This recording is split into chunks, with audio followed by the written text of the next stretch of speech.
Aujourd'hui, je vais vous parler de qu'est-ce qui se passe quand vous vous épuisez à satisfaire quelqu'un qui n'est jamais content. Donc ça arrive, spécialement chez les femmes, de vouloir satisfaire, faire plaisir, tout ça pour être aimé évidemment, mais voilà, satisfaire les gens qui ne sont pas contents, et il y a des gens qui ne sont jamais contents, et qui sont impossibles à satisfaire, et qui vont toujours râler. Donc quand vous les avez repérés, vraiment, il ne faut pas que ça vous bloque.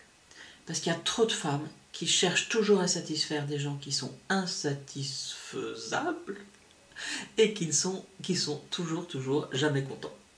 Donc à un moment, il faut s'en foutre. Vous vous en moquez, qu'ils soient contents ou pas. Il ne faut pas que ça vous bloque pour faire les choses. Je pense à une cliente qui avait une collègue qui était jamais contente, qui passait son temps à râler. Et donc, ma cliente, qu'est-ce qu'elle faisait? Elle se mettait en dessous. Elle n'osait pas faire des trucs de peur que l'autre ne râle et l'autre ne soit pas content. Donc la mauvaise humeur de l'autre, finalement, déteignait sur tout le service. Et ma cliente, en fait, laissait à l'autre le pouvoir de sa mauvaise humeur. Et c'est sa mauvaise humeur qui, finalement, avait pris le pouvoir. Donc, qu'est-ce qu'elle a fait?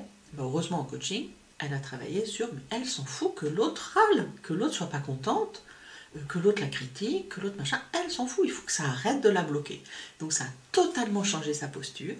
Au lieu d'être dans un enfant soumis qui s'adapte, enfin un enfant adapté à l'autre, et du coup, elle est devenue elle-même, elle s'est occupée d'elle, de ses besoins, elle a pu faire les choses, dire ce qu'elle faisait de bien, se positionner. Il se trouve qu'elle est passée au-dessus, du coup elle a été promue, elle est passée au-dessus de cette collègue qui était jamais contente, qui de toute façon n'était pas non plus contente qu'elle soit au-dessus, mais ça elle le savait et elle en avait rien à faire.